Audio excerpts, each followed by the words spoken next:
आज नौकरी के लिए तो हर युवा पढ़ रहा है, लेकिन पढ़ने के साथ-साथ उसे ये भी पता होना चाहिए कि पढ़ा कैसे जाता है। मोबाइल लेकर के पढ़ा नहीं जाता। मोबाइल पर वो दिन भर फ़ेसबुक, व्हाट्सएप ही चलाता रहता है। घरवालों को स्थिति पता नहीं होती है, घर से बाहर वो रहते हैं। घरवाले तो उनका पता देख नहीं सकते कि वो कब चला रहे हैं, क्योंकि वो इतना समझदार नहीं है। फिर बाहर क्या कर रहा है उनका लड़का, वो उनके पता नहीं होता है। लेकिन हकीकत ये है कि बाहर पढ़ने वाले लड़के अधिकतर फ़ेसबुक, व्हाट्सएप पर ही ऑनलाइन रहते हैं। ये मेरा खुद का किया हुआ प्रैक्टिकल है। मैं बाहर जब पढ़ने वाले लड़कों को देखता हूँ, तो वो ज़्यादातर मोबाइल पर ही ऑनलाइन मिलते हैं मुझे, क्योंकि मैं अधिकतर समय फ़ेसबुक और व्हाट्सएप पर ही बिताता हूँ। कौन ऑनलाइन है, कौन नहीं, वो सभी मेरी नज़र में रहते हैं। लेकिन नौकरी सबको चाहिए और नौकरी करनी है तो पढ़ना पड़ेगा। मोबाइल चलाने से वो पढ़ नहीं सकते। अगर कोई ये कहे कि मोबाइल के बिना उसकी पढ़ाई नहीं होती, तो ये बेहद गलत है।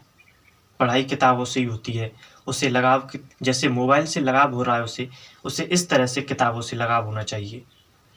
अगर उसे मोबाइल आपने दिया है, तो उस पर निगरानी भी रखो कि आप वो मोबाइल में क्या देख रहा है, कितने समय वो सोशल मीडिया पर बिता रहा है।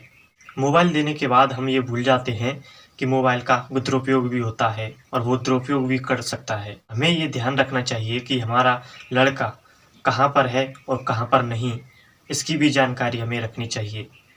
हाँ, उस पर पढ़ाई के लिए प्रेशर नहीं देना चाहिए, बस थोड़ी-सी उसे समझाना चाहिए, क्योंकि प्रेशर में कोई व्यक्ति भी किसी हद तक पहुँच सकता है, तो प्रेशर देना भी बच्चे पर उचित नहीं है। लेकिन अगर नौकरी लगना है तो किताबों पर निर्भर रहना पड़ेगा, मोबाइल पर नहीं।